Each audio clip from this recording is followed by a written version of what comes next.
में आप सभी लोगों का स्वागत है। हम लोग यूपी पीजीटी 2002 का हल प्रश्न पत्र कर रहे हैं, जिसमें आज का पहला प्रश्न है अभिज्ञान शाकुंतलम से। अभिज्ञान शाकुंतलम का अंगी रस है, अर्थात मुख्य रस बताना है। वीर रस है, श्रृंगार रस है, करुण रस है कि शांत रस है? तो कौन सा है? दुष्यंत और शकुंतला की प्रेम गाथा है। विकल्प बी आपका सही उत्तर हो जाएगा। आपको करुण रस भवभूति की रचना उत्तर रामचरितम में प्राप्त होता है। शांत रस महाभारत में है और वीर रस आपको महाकाव्य मिलेगा, जैसे कि आपको किरातार्जुनीयम हो गया, शिशुपालोधम हो गया, रघुवंश हो गया। ये सब क्या है? ये सब महाकाव्य है, इसमें वीर रस प्राप्त होता है। विकल्प बी आपका फिलहाल सही उत्तर होगा। अगला देखिए, अगला प्रश्न है विज्ञान शाकुंतलम में विदूषक का चित्रण हुआ है। तो विदूषक का चित्रण कहाँ प्राप्त होता है, किस अंक में? प्रथम अंक में, द्वितीय अंक में, तृतीय में, चतुर्थ में। तो विदूषक का चित्रण आपको द्वितीय में मिलेगा और कहाँ मिलेगा? पंचम और षष्ठ में। और अनसुईया प्रेमदा जो कि सखियाँ हैं शकुंतला की, उनका चित्रण कहाँ मिलता है? 1 से लेकर चौथे तक मिलेगा। ठीक है। सानुबत्ती का छठवें में मिलता है ना। कर्ण का केवल और केवल चतुर्थ अंक में। ठीक है। आगे देखिए, अभिज्ञान शाकुंतलम के किस अंक के प्रारंभ में शुद्ध विस्कंभक का प्रयोग किया गया है? शुद्ध विस्कंभक प्रथम अंक में, द्वितीय में, पंचम में, चतुर्थ में। तो शुद्ध विस्कंभक कहाँ किस अंक में प्रयोग किया गया है? तो चतुर्थ अंक में, जो कि विदा नामक अंक है, चतुर्थ अंक। विकल्प डी आपका सही उत्तर हो जाएगा। अगला प्रश्न देखिए, अगला प्रश्न है हमारा विज्ञान शाकुंतलम नाटक में प्रवेशक का प्रयोग हुआ है। ध्यान रखिएगा, विस्कंभक का प्रयोग कहाँ कहाँ किस किस अंक में है, प्रवेशक का कहाँ कहाँ किस अंक में है, ये सब चीज़ों को आपको जानना है। तो प्रवेशक का बताइए, तृतीय में है, द्वितीय में, पंचम में, षष्ठ में। तो कहाँ होगा? छठे अंक में। प्रवेशक का प्रयोग छठे अंक में है। विकल्प डी आपका सही उत्तर हो जाएगा। अगले प्रश्न की ओर चलते हैं। अगला प्रश्न है हमारा अभिज्ञान शाकुंतलम नाटक का विदूषक है मैत्रेय, माधव्य, माड़वक, गौतम। तो ध्यान रखिएगा, शाकुंतल का नाम का विदूषक माधव्य है, मैत्रेय आपके मृच्छकटिकम का है, माड़वक कहाँ का है? विक्रमोर्वशीयम का है, गौतम कहाँ प्राप्त होते हैं? मालविकाग्निमित्रम में। अच्छा, देख लीजिएगा जहाँ भी प्राप्त हो। मृच्छकटिकम नाटक का विदूषक है, अभी बताया गया है। कौन है? मैत्रेय हैं। ठीक है। विकल्प डी आपका सही उत्तर हो जाएगा और सबका व्याख्यान हो चुका है। मृच्छकटिकम नाटक का विदूषक मैत्रेय है। ठीक। अगला देखिए, गुड़ा पूजा स्थानम गुरुष न च लिंगम न च वयः उक्त किससे संबंधित है? अभिज्ञान शाकुंतलम से, रघुवंशम से, उत्तरामचरितम से, विक्रमोर्वशीयम से। तो क्या होगा? उत्तरामचरितम किस अंक से है? यह गुणवानों का नहीं, जिसके अंदर गुड़ होता है उनके अंदर केवल गुड़ ही देखा जाता है, फिर उनकी आयु और लिंग नहीं देखा जाता है। ये नहीं भाई, हाँ चतुर्थ अंक, हाँ तृतीय अंक हम लोग पढ़े हैं, चतुर्थ अंक में है। किसने कहा है? अरुंधति कहती हैं। ठीक है। अरुंधति का कथन है, चतुर्थ अंक में पाया जाता है। गुणवानों का जो गुण होता है वो किसमें? गुण, यदि आपके अंदर गुण है तो ना आपकी आयु देखी जाएगी ना लिंग देखा जाएगा। मेरा वो वाला याद आ जाता है। हाँ, गुणवानों में गुड़ की ही पूजा होती है। हम जो सज्जनों का सज्जनों से मिलन बहुत नहीं, इसी में है, सज्जनों का सज्जनों से मिलन बड़े पुण्य से होता है। वही ध्यान आ रहा है बार बार। हाँ ठीक है। गुणवानों क्या कहें भैया? हाँ, गुणवानों में केवल गुड़ की पूजा होती है, ना आयु की ना लिंग की। ठीक है। तो ये उत्तरामचरितम से है। मैंने टिक किया कि नहीं? विकल्प सी सही उत्तर है। अगला देखिए, प्रिया शोको जीवम कुसुमी व घर्मो ग्लपेत, यह उक्ति किससे संबंधित है? बताइए। मृच्छकटिकम से, मुद्रा राक्षसम से, उत्तरामचरितम से, मालविकाग्निमित्रम से। तो ये आपको पता ही है कहाँ से है। ये राम के लिए कहा गया है। किसने कहा है? तमसा ने। तमसा ने राम के करुण रस को लेकर के कहा है कि वो कैसे कैसे लग रहे हैं। ठीक है। तो विकल्प सी आपका सही उत्तर हो जाएगा। तृतीय अंक से है। किस अंक से है? यह तृतीय अंक में प्राप्त होता है। छाया अंक, जो तृतीय अंक, छाया अंक नाम है उसका। उत्तरामचरितम के तृतीय अंक का छाया अंक नाम है ना। हितम मनोहार च दुर्लभम वचः, यह कथन किससे संबंधित है? विज्ञान शाकुंतलम किरातार्जुनीयम नैषधि चरितम वेगदूतम। तो हितकारी मनोहारी वचन कैसे होते हैं? अत्यंत दुर्लभ होते हैं। यह किरातार्जुनीयम में है। वनेचर कहता है किससे? युधिष्ठिर से। विकल्प भी आपका सही उत्तर हो जाएगा। अहो दुरंता बलवद विरोधिता, यह उक्ति किससे कही गई है? बलवानों से विरोध बड़ा कैसा होता है? कष्टकारी होता है, हितकारी नहीं होता। ठीक है। भीम, द्रौपदी, दुर्योधन, उपयुक्त में से कोई नहीं। तो यहाँ पे किसने कहा इसको? हाँ, तो उपयुक्त में से कोई नहीं हो जाएगा। ठीक है। ध्यान रखिएगा, हम लोग ढूंढने लगे वनेचर कहाँ है। वनेचर, तो वनेचर का है, ऑप्शन में है नहीं। उपयुक्त में से कोई नहीं हो जाएगा। विकल्प डी आपका सही उत्तर हो जाएगा। ठीक है। आगे देखिए, अगला प्रश्न है वरम विरोधोपि समम महात्मा भी किस ग्रंथ से संबंधित है? उत्तरामचरितम, मेघदूतम, किरातार्जुनीयम, कादम्बरी। किससे है? हाँ, ये भी किरात अर्जुनियम से ली गई है। विकल्प सी आपका सही उत्तर हो जाएगा। लेकिन आज के टाइम में किरात वगैरह से सुक्ति कम पूछी जाती है। ये पहले का है, बहुत पहले 2002 का पेपर है, इसलिए आपको किरात मिल जाता है, शिवराज भी मिल जाता है, पर इधर बीच हमें नहीं लगता कि पूछा जाएगा। पर एक आध प्रश्न पूछा जा सकता है सुक्ति होने के कारण। स्फुटता न पदैर पाकृता न च स्वीकृतम अर्थ गौरवम किस ग्रंथ से संबंधित है? शिशुपालोधम, किरातार्जुनियम, नैषधीय चरितम, रघुवंशम। तो ये भी किससे संबंधित है? किरातार्जुनियम से।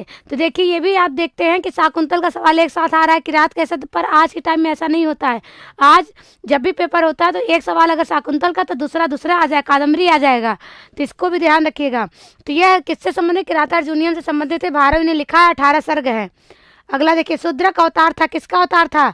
पुंडरीक का, इंद्रायुध का, वैशंपायन, चंद्रापीठ का। तो शूद्र चंद्रापीठ का अवतार था। ये सब 3 जन्मों की कथा है। कितने जन्मों की? चंद्रापीठ है, शूद्रक है, और कौन है? चंद्रमा है। 3 वैशंपायन है, और शुक है, और पुंडरीक है। इंद्रायुध है, कपिंजल है। इंद्रायुध कपिंजल रहता है ना। चलिए, संस्कृत साहित्य में अर्थगौरव के लिए प्रसिद्ध है श्रीहर्ष, माघ, भारवी, दंडी। तो कौन है? अर्थगौरव के लिए भारवी प्रसिद्ध है। उपमा कालिदास से भारवी अर्थगौरव दंडिना पदलालितम माघे संति त्रय गुणा। तो दंडी पदलालित के लिए, भारवी अर्थगौरव के लिए माघ में 3 गुण है। श्रीहर्ष में क्या है? इसमें भी पदलालित पाया जाता है। ठीक है, चलिए। ध्वन्यालोक किसकी रचना है? रुद्रट की, राजशेखर की, अभिनवगुप्त की, आनंदवर्धन की। तो ये आनंदवर्धन की रचना है ध्वन्यालोक। 4 उद्योत है इसमें। कितने उद्योत है? 4 उद्योत है। पृथ्वीराज विजयम किसकी रचना है? अश्वघोष की, चंड कवि की, जयदेव की, हर्षदेव की। तो चंड कवि की है। जयदेव की क्या है? प्रसन्न राघवम। अश्वघोष की बुद्धचरितम, सौंदरानंद। और हर्षदेव की नागानंद। हर्षवर्धन की है वो रत्नावली। ठीक है। हर्षदेव की क्या है? कुछ नहीं है। चलिए, जो भी हो आप लोग ढूंढ सकते हैं। स्वर्गारोहण किसकी रचना है? बताइए। पतंजलि, पाणिनि, वररुचि, बाणभट्ट, सब हम ही बता देंगे तो आप क्या करेंगे? कुछ तो आप लोग भी ढूंढिए। स्वर्गारोहण किसकी है? वररुचि या कात्यायन आप कह सकते हैं। वररुचि का ही अपर नाम कात्यायन है। पाणिनि का बताया गया था ना, जाम्बवंती विजय। पतंजलि का महाभाष्य, और एक क्या है? महानंद। बाणभट्ट का कादम्बरी, हर्षचरितम। ठीक है। चलिए अगला प्रश्न देखिए। महावीर चरितम किसकी रचना है? कालिदास की, शूद्रक की, भवभूत की, अश्वघोष की। किसकी है? भवभूत की 3 रचनाएं हैं। उत्तरांचरितम, मालती माधव, महावीर चरितम। जिसमें से यह है विकल्प सी आपका सही उत्तर होगा। अश्वघोष का बताया जाए, शूद्रक का मृच्छकटिकम है, कालिदास का विज्ञान शाकुंतलम है, रघुवंशम है, कुमार संभव है, मेघदूतम है, ऋतु संहारम है। क्यों? प्रबोध चंद्रोदय किसका नाटक है? राजशेखर का, कृष्ण मिश्र का, दिंगनाग का, मुरारी का। तो ये कृष्ण मिश्र का है। ठीक है। राजशेखर का बताया गया था क्या है? काव्य मीमांसा। दिंगनाग का क्या है? कुंदमाला। मुरारी का क्या है? अरे बड़ा अनर्घ राघवम। हाँ। नाट्य शास्त्र किसकी रचना है? भरत मुनि की, मम्मट की, विश्वनाथ की, जगन्नाथ की। किसका होगा? हाँ, नाट्य शास्त्र भरत मुनि की रचना है। विकल्प ए आपका सही उत्तर हो जाएगा। चुपचाप आगे निकल लीजिए। आचार्य मम्मट के अनुसार काव्य के कितने प्रयोजन हैं? 6 प्रयोजन है। कितने प्रयोजन है? काव्य में शेर्थ कृत है, व्यवहार विदेश, व्यतिरक्षत है, सद्या परिणत है, कांता सम्मित है, उपदेश युजे। जिसमें क्या है? काव्यम यश, धनार्जन, व्यवहार और अकल्याण, व्यतिरक्ष है, अकल्याण मतलब कल्याण करना, और फिर सद्या तुरंत आनंद की प्राप्ति, कांता सम्मित तयोपदेश। ठीक है। सी विकल्प आपका सही उत्तर हो जाएगा। अगला देखिए। तद 200 शब्दार्थों से गुणावलंकृति पुनः क्वापी। यह संबंधित आचार्य हैं। ये किसका लक्षण है? आचार्य मम्मट का काव्य प्रकाश में काव्य लक्षण के रूप में इन्होंने कहा है। ठीक है। विकल्प भी आपका सही उत्तर हो जाएगा। अगला देखिए। बहुत ज्यादा इसलिए नहीं बताएंगे ना, सबका बताया जा चुका है। सांकेतिक अर्थ की बोधक शक्ति है। सांकेतिक अर्थ की बोधक शक्ति कौन सी हो सकती है? तो अभिधा है। अभिधा, लक्षणा, व्यंजना 3 होती हैं। तो लक्षणा से लक्ष्य होता है, व्यंजना से व्यंग्य होता है, अभिधा से संकेतित अर्थ होता है, अभिधेय होता है। विकल्प आपका भी सही उत्तर हो जाएगा। गंगायाम घोष का लक्ष्यार्थ है। क्या लक्ष्यार्थ है? गंगा तटे घोष, घोष प्रांत वाहिन्याम गंगायाम घोषे शीतत्वम पावनत्वम गंगा जल प्रवाहे घोष। क्या हो जाएगा? तो गंगा तटे घोष। विकल्प ए आपका सही उत्तर हो जाएगा। अगला देखिए। राम लक्ष्मणो व्यंजक है। राम लक्ष्मणो व्यंजक है। क्या है बताइए? संयोग, विरोधिता, साहचर्य, अर्थ। तो ये हमेशा साथ साथ रहने वाले थे। कैसे थे? इसीलिए साहचर्य के अर्थ में होंगे। संयोग में होगा सशंख चक्रो हरि, जिसके हाथ में हमेशा क्या था? शंख, चक्र और शंख। तो वो किसका उदाहरण है? संयोग का, विरोधिता का, जहाँ विरोध हो। रामार्जुन गतिस्तयो, चलिए ठीक है, अर्जुन कर्ण। और अर्थ का क्या था? अर्थ का अरे शिव स्थाणुम भज करके है क्या? भवत छिदे, स्थाणुम भव भवत छिदे। हाँ, ये हम लोग को सब रटा था भैया, ये पूछा ही जाता है एक ना एक प्रवक्ता में। चलिए देखिए अगला।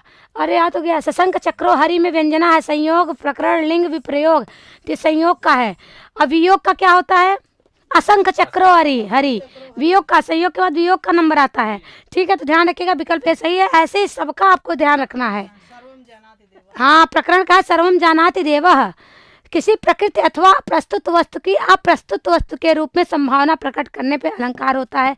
पहले ही बताया गया था, यदि आपको संभावना दिखेगा तो कौन सा अलंकार होना चाहिए? उत्प्रेक्षा अलंकार हो जाता है, इसलिए विकल्प सी आपका सही उत्तर हो जाएगा। अध्यवसाय की सिद्धि होने पर अलंकार होता है, तो ये भी बताया गया था। अध्यवसाय की बात कहाँ होती है? केवल और केवल अभी तो हम लोग की जानकारी में अतिशयोक्ति में होती है, तो विकल्प आपका सी सही उत्तर हो जाएगा। यदि आपको अभेदारूप मिलेगा तो क्या हो जाएगा? रूपक हो जाएगा। उपमान की अपेक्षा उपमेय की अधिकता या न्यूनता का वर्णन होने पर कौन सा अलंकार होता है? तो क्या होता है? व्यतिरेक अलंकार होता है। जब भी उपमान की अपेक्षा उपमेय की अधिकता या न्यूनता दोनों की बात हो रही है, बताई जाती, तो व्यतिरेक अलंकार होता है। विकल्प बी आपका सही उत्तर है। कमलम इव मनोज्ञम मुखम में कौन सा अलंकार है? तो उपमा है। इव आपको दिख रहा है, क्या दिख रहा है? इव, तो ये इनके कैसे धर्म है, कैसे वाचक शब्द है? धर्मवाचक शब्द है ना। कौन कौन से बताए जाते हैं? इव हो गया, और तुल्य की बात होती है, सदृश की बात होती है, तो उपमा होता है। अब मन्य संकेत ध्रुव पाए उत्प्रेक्षा में होता है। नव पलाश पलाश वनम पुरा स्फुट पराग परागत पंकजम में अलंकार है। अनुप्रास यमक श्लेष प्रेक्षा, तो नौ पलाश पलाश में क्या है? यमक है। अलता कुंजम गुंजन में क्या है? अनुप्रास है। ये दोनों बहुत पूछा जाता है, दोनों को ध्यान रखिएगा, विकल्प भी आपका सही उत्तर हो जाएगा। अगला देखिए। यो सत्कृत पर गोत्राणाम पक्षक छेदक क्षणक क्षमः सतकोटि दताम बिभ्रद विबुद्धेन्द्र स राजते में अलंकार है। बताइए कौन सा अलंकार है? उपमा, रूपक, श्लेष, यमक। क्रम से चल रहा है। उत्प्रेक्षा हो गया, उपमा हो गया, रूपक हो गया और यमक हो गया, श्लेष बचा। क्या हो जाएगा इसमें? श्लेष अलंकार। विकल्प सी आपका सही उत्तर है। अगला देखिए। शैषा स्थली यत्र विचिन्विता त्वाम भ्रष्टम मया नुपूरम एक मुर्याम में अलंकार है। उपमा, दृष्टांत, उत्प्रेक्षा, श्लेष। क्या होगा? हाँ, ये उत्प्रेक्षा का काव्य प्रकाश पढ़ेंगे तो उत्प्रेक्षा के अंतर्गत ये उदाहरण प्राप्त होता है। विकल्प सी आपका सही उत्तर हो जाएगा। अगला देखिए। आचार्य विश्वनाथ की काव्य पारिभाषिक शब्दावली है। बताइए, कोई बड़ी बात नहीं, पूछने का तरीका बड़ा अलग है, पर उत्तर आपका क्या होगा? वाक्यम रसात्मकम काव्यम। तो ध्यान रखिएगा, पूछा ऐसे जा रहा है जैसे लग रहा है कितना कठिन सवाल है, पर आकर आप वही काव्य का लक्षण बताना है। वाक्यम रसात्मकम और अमृयार्थ प्रतिपादक शब्द काव्यम किसका है? पंडित राज जगन्नाथ का। वक्रोक्ति ही काव्य जीवितम कुंतक का। तद 200 शब्दार्थों से गुणावलंकृति पुनः काव्य आचार्य मम्मट का। ठीक है, चलिए हम लोग अगला देखते हैं। अगला प्रश्न है साहित्य दर्पण के प्रथम परिच्छेद का नाम। तो ये आपको 10 परिच्छेद का एक बार बताया गया है, तो आप प्रथम का बताइए क्या हो जाएगा? तो काव्य स्वरूप निरूपण होगा। बाकी आप लोग देख लीजिएगा, 10 परिच्छेद को जानते रहिएगा, क्योंकि दूसरा तीसरा चौथा कोई भी पूछा जा सकता है।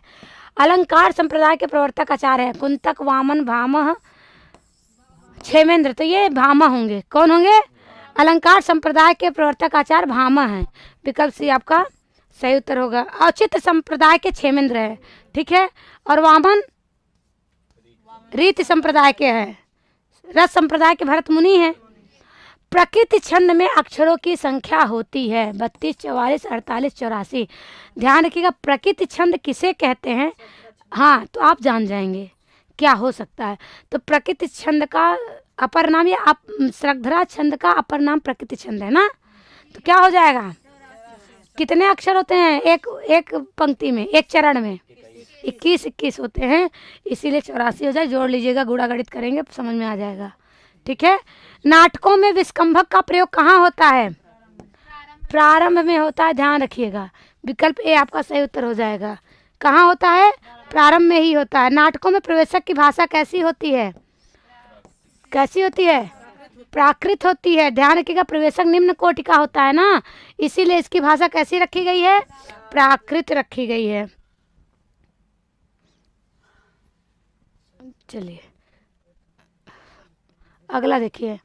अगला प्रश्न, विक्रमोर्वशीयम का विदूषक है, बताया ही गया है, कौन है? हाँ, तो ध्यान रखिएगा, विक्रमोर्वशीयम में विक्रम कौन है? नायक कौन है? उर्वशी नायिका है, विक्रम है पुरुरवा ना। मैत्रेय कौन है? बताया गया है, मृच्छकटिकम में है। वसंतक कहाँ प्राप्त होते हैं? स्वप्नासु दत्तम में। माधव कहाँ होते हैं, प्राप्त होते हैं? विज्ञान शाकुंतलम में। प्रियदर्शिका नाटिका के नायक है राजवाहन, उदयन, चारुदत्त, पुरुरवा। क्या हो जाएगा? तो उदयन है। प्रियदर्शिका एक नाटिका है जिसमें क्या है? उदयन नायक है, विकल्प भी सही उत्तर है। नागानंद के नायक बताइए। जिमूत वाहन, दुष्यंत, उदयन, श्री कृष्ण। तो कौन है? हाँ, तो ध्यान रखिएगा, नागानंद के नायक कौन है? जिमूत वाहन है। ठीक है, किसने लिखा है? हर्षवर्धन की रचना है नागानंद। नागानंद की नायिका का भी नाम बताइए, कौन है? मलयवती है। धूता आपको मिलेंगी मृच्छकटिकम में, चारुदत्त की पत्नी के रूप में। उर्वशी अभी बताया गया, मालविकाग्निमित्रम की नायिका है। सागरिका आपको कहाँ मिलेंगी? रत्नावली में भी मिलेंगी, वहाँ नहीं मिलेंगी। सागरिका केवल रत्नावली में ही है। हाँ ठीक है, सही कह रहे हैं। दुर्यवनम में समास है, अव्ययी भाव। कौन सा समास है? ठीक है, अव्ययी भाव, विकल्प भी आपका सही उत्तर हो जाएगा। अगला देखिए, पंचगंगम में समास है, पंचानाम गंगा नाम समाहार है। नदीविश्य सूत्र से अव्ययी भाव समास होगा। जब भी संख्यावाची उसके बाद गंगा नदीवाची शब्द होगा तो अव्ययी भाव समास होता है। विकल्प ए आपका सही उत्तर हो जाएगा। ओहो, ठीक है, अगला प्रश्न देखते हैं। ये ऐड आना जरूरी है भाई। हाँ, हरित्राता में समास है, सही है, हरित्राता में समास है। तत्पुरुष है, बहुव्रीहि, अव्ययी, द्वंद्व। तो हरिणा त्राता बनता है, तृतीया तत्पुरुष समास है। कौन सा समास है? तृतीया तत्पुरुष। जल्दी इसलिए पढ़ा रहे कि कई बार आ चुका है, रिपीटेड सवाल है सब। अगला देख लीजिए, चोर भयम में समास है। अच्छा, कोई बात नहीं है। कृष्ण श्रिता में समास है।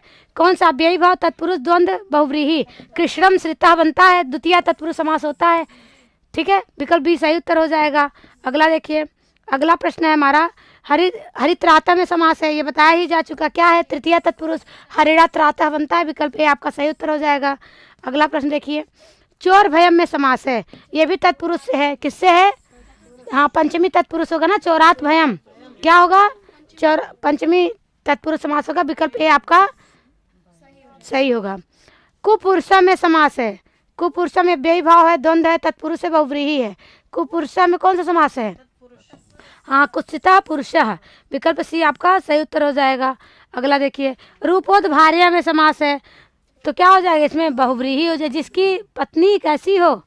सुंदरी हो, रूपवती हो। तो विकल्प डी आपका सही उत्तर हो जाएगा।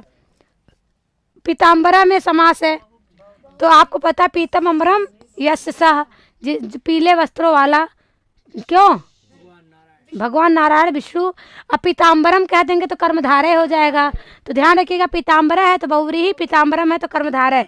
विकल्प भी फिलहाल सही उत्तर हो यहाँ पर। प्राप्तोदका में समास है, द्वंद्व है, बहुव्रीहि, अव्ययी भाव, तत्पुरुष। तो क्या होगा? प्राप्तोदका में भी विकल्प भी आपका सही उत्तर है, बहुव्रीहि समास है।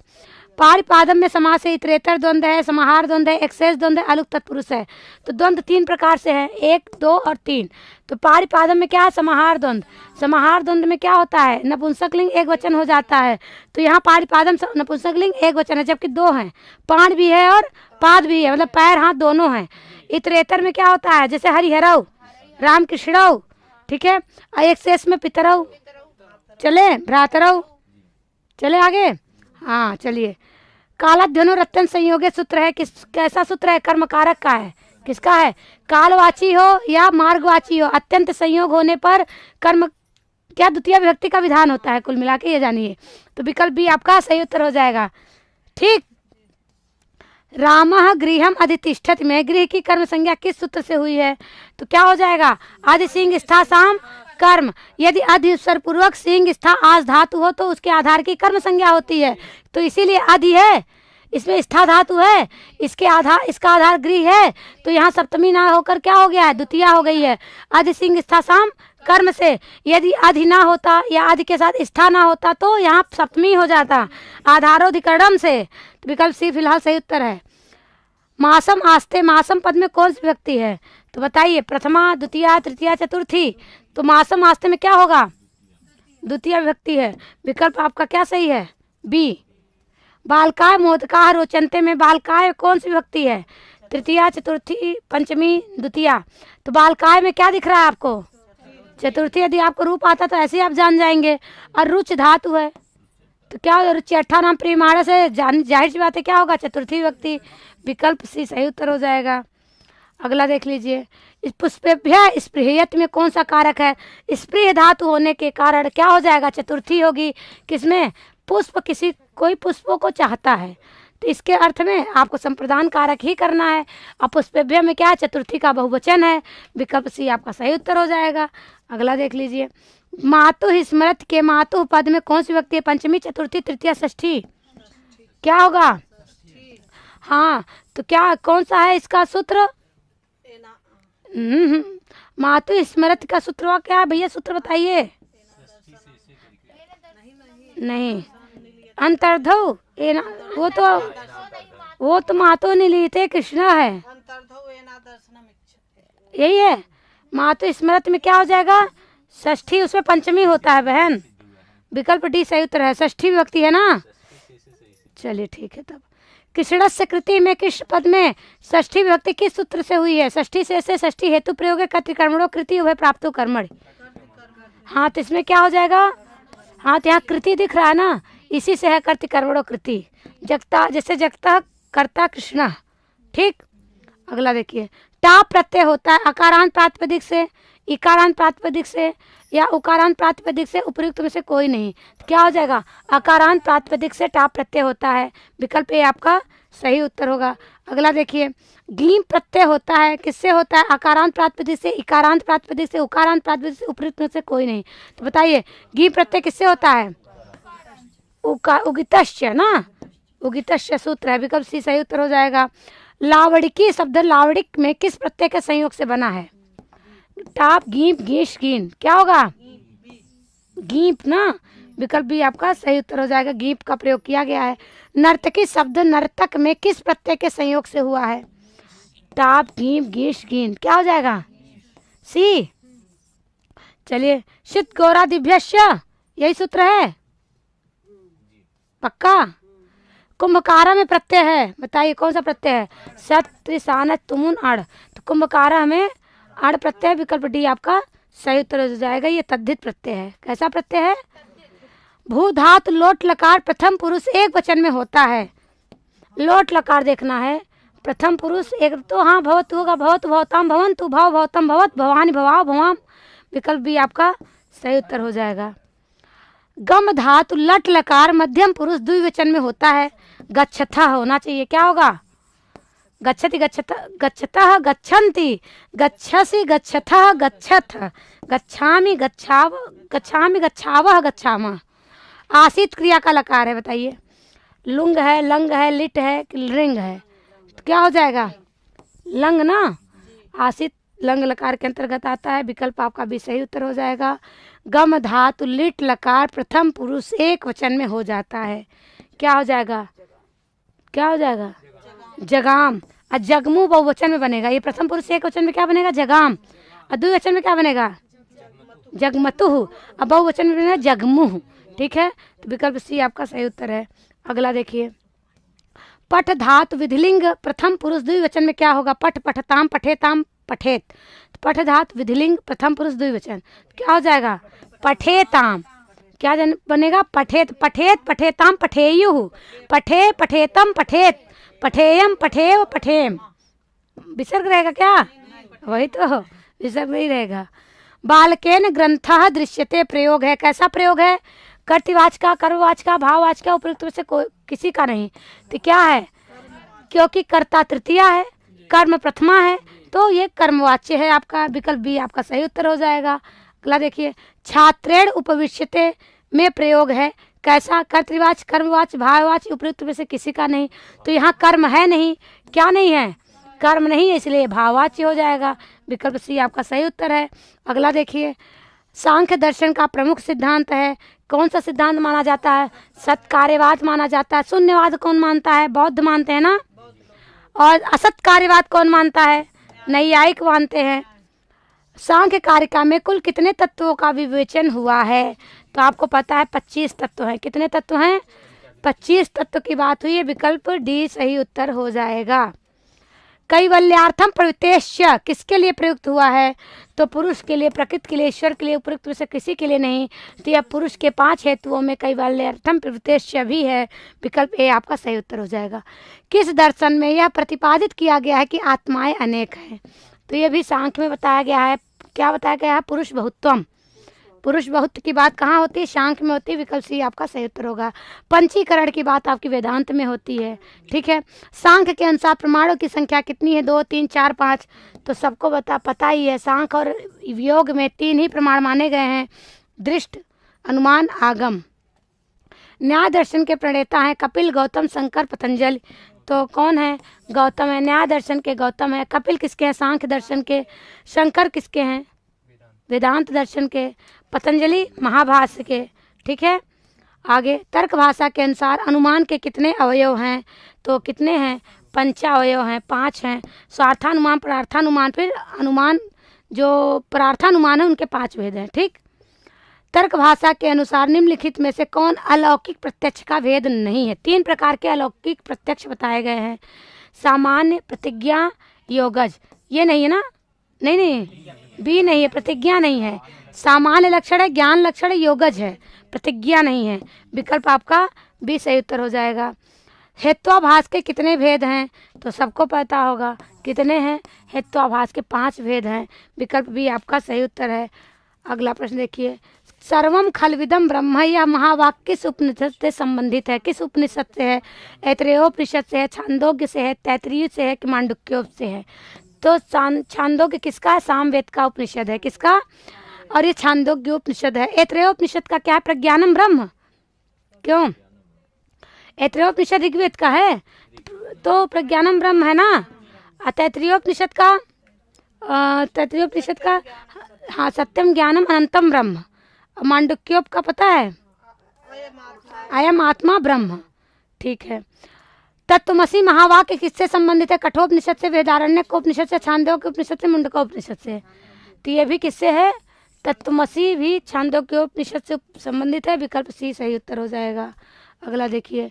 किस वेदांग को पुरुष का नेत्र माना जाता है? शिक्षा, कल्प, निरुक्त, ज्योतिष। तो निरुक्त को क्या मानते हैं? कान। कल्प को हाथ। शिक्षा को घ्राण या नासिका। ठीक है। मुख, व्याकरण। क्या बचा?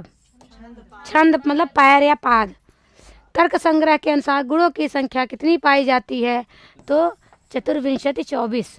चाहे तर्क संग्रह हो और चाहे आपका तर्क भाषा हो, गुणों की संख्या कितनी है? 24 है। 7 क्या है? 7 पदार्थ है। 2 क्या है? अनुभव, यथार्थानुभव, यथार्थ अनुभव और अयथार्थ अनुभव। यही है ना। और क्या बचा? अनंत क्या है? विशेषास्तु अनंता एवं, विशेष अनंत होते हैं। आप लोग करंट में पढ़ रहे हैं, बताइए। कमेंट आ रहा है। अच्छा, कमेंट से बता रहे हैं भैया। देखिए हमने कहा था इनसे कि कमेंट देखेगा। भैया देख रहे हैं, बड़ी ईमानदारी से काम करते हैं। क्यों भैया? हाँ, तो बस आप लोगों का एक प्रैक्टिस सेट में एक क्या है 2000 का पेपर अभी बचा हुआ है हल प्रश्न पत्रों में। इसके बाद हम कोशिश करेंगे आपके लिए कुछ नया लेकर आए, उपहार। नए प्रश्नों को संस्कृत में लेकर आए। बस आज इतना ही। नमस्ते संस्कृत है।